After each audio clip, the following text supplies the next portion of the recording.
What's up, everybody? I am reviewing SOPs of my subscribers again, and this is part of our video series. So if you haven't watched the previous video in the series, it will be linked in the video description, pinned comment, and somewhere over here. Go check that out first, then this video will make much more sense. Without further ado, let's get into this video.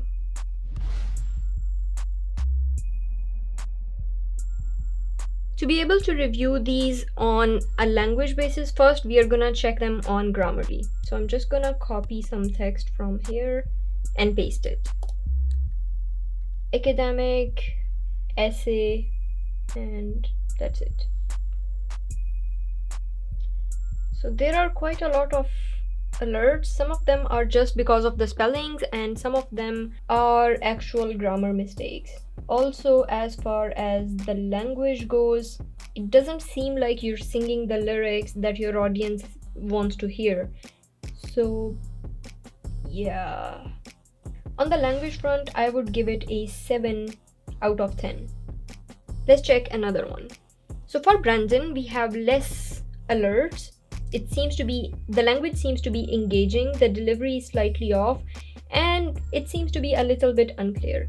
Let's see what's the technical language Brandon has used.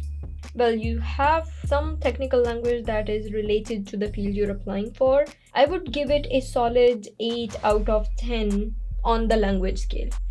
Let's check what Kathleen is doing. Okay, so Kathleen also has some alerts. The clarity also is a little bit off. It's very engaging. The delivery is just right. So that seems to be good. There is technical language that is related to the field that you're applying for. So yes, you sort of are singing the lyrics that your audience wants to hear. I would give it another solid 8 out of 10 on the language front. Let's see how Daenerys is doing on the language front. Okay, so on the language front, Danny gets a 6 out of 10 because even in a short letter such as this, there are alerts and language needs to be changed. Also, there doesn't seem to be a lot of language relevant to the position that you're applying for. There are spellings mistakes, grammar mistakes. So yeah, it's a 6 out of 10 on the language front. Moving on to the relevance. So let's review all of these on the front, how relevant they are to the position that someone is applying to. Starting with ARIA. Okay, so I need to be able to find a section in your SOP that tells me that why are you interested in the work that you want to pursue. For example, in Aria's case, this seems to be a master's program in manufacturing engineering. So how much of the relevant information to that program have you included? I don't see a lot of relevant information, at least in your SOP at a glance. You have not included why you're interested in that particular program. You have not related it to any personal stories. And I don't see any research from any specific professor that you have referenced that made you interested in this particular program. So on the relevance front, I'm gonna give it at a 6 out of 10 when it comes to relevance. Moving on to the next. Let's see how Brandon is doing on the relevance front. Brandon, let's see. You are applying for a master's program at TU Munich. So let's see how much relevant info you have included in that. You mentioned that you have found TU Munich program to be the best fit as you love content of this. Why? Your letter and your SOP, they are an opportunity for you to explain not what you're interested in, but also why you're interested in it. And this paragraph does not explain why you're interested in it. Even this is not enough. Ever since I was a little kid, I've had this dream of creating a lasting and positive impact on society through my work. Okay, that's all good, but why are you interested in a data science program at TU Munich? You need to explain that. I did not find enough relevant material in your letter that says why you're interested in this. So on the relevance front, I'm gonna give it a 4 out of 10 to your letter. Let's see how Kathleen is doing on the relevance front. So you are applying for a career in electrical engineering. Is it for an MS or a PhD? What's the position you're applying for? Okay, you already have an MS, so this is your MS dissertation. Where does it explain what are you applying for? Okay, you're applying for a PhD in electrical engineering. You discovered that your research is going on blah blah blah.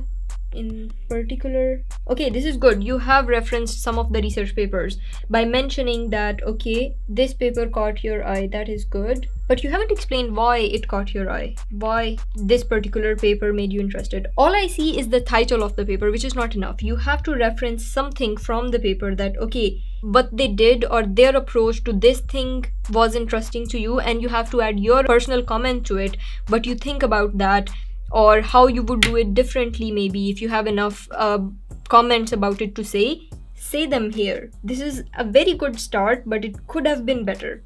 You have done some work, but it is not enough, so I'm gonna give you a 6 out of 10 on the relevance. Moving on to the final one, let's see how Danny is doing on the relevance front. Have you mentioned anything? I did not find anything related to why. You just mentioned, I want to apply for a PhD in economics and management and focus area on management, where I will focus on work, family conflict, HRM, leadership, and innovation management research. Why? Why is the big question. Why do you want to do a PhD in this? This is a 3 out of 10 for me.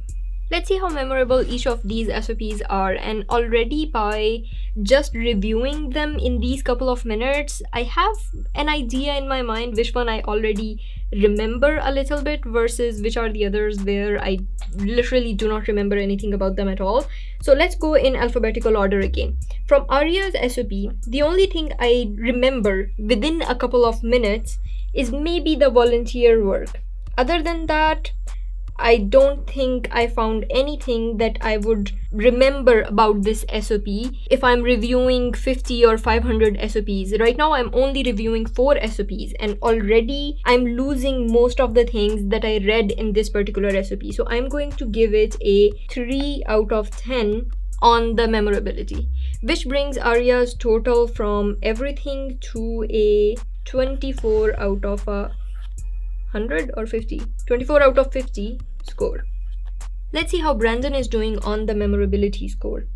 So I remember that you're applying to TU Munich. I remember that it was difficult for you because of some language barriers, so that is somewhat memorable. Other than that, yeah, I do remember some things about your SOP. So I'm gonna give it a 6 out of 10 because I was able to remember a couple of things about your SOP. That brings your total to 32 out of 50 in the overall score. Let's see how Kathleen is doing on the memorability front. Now, this is the one that I remember the most out of all 3. I already remember that you started your first paragraph very, very strong, relating it to your personal experience, your personal life tragedy. And I do remember a lot of the things from your SOP. This is so far the most memorable one, so I'm gonna give it a 7 out of 10. You could have maybe made some of your internships and some of your research work a bit more memorable. So this is not a 10 out of 10, but still, because of your first paragraph, this is still a solid 7 out of 10. That brings your total to 35 out of 50, which is, I think, so far the highest. Finally, Danny, I don't remember a lot of the things other than the fact that your letter was very, very short. So I'm gonna give a memorability score of 3 out of 10. Which brings your total score to 24 out of 50. By the way, I'm also reviewing some CVs later, so if you want to get your CVs reviewed, this video is sponsored by me, Sadia Khaf. Go to my website, sadiakhaf.com, subscribe to my newsletter, and when you subscribe to my newsletter, I send these weekly, semi-regular newsletters that reach you around Sunday. So when you receive your first newsletter, you can reply to that email, and in your reply to that email, you can attach your CV. So any CV that I receive between now and 31st December 2022 will be included in this draw, in this pool of the CVs that I will be reviewing. I will pick maybe another 3 or 4 CVs out of all the ones that I receive. And if you want to get your CV reviewed, go to my website, sadiakhaf.com, subscribe to my newsletter, and send me your CV in a reply to my email. By the way, if you want to send me your CV in an already good form and you want to improve it further, I would highly recommend you to go check my free course about CV writing on Skillshare. I will leave a link for it in the video description. You can get the course absolutely for free. Take that course, improve your CV on your own, and then send me before December 31st so that I can give you maybe some final pointers, some final tips that can make it even better. Alright, that's a wrap on today's video. Let me know if you find these SOP reviews useful and if you would like me to do more of these in future. By the way, I have another video on my channel that explains why 96% graduate applications get rejected in the first place. So there are some tips and tricks in that video that you will find really helpful. So I do encourage you to go check that out. See you next time.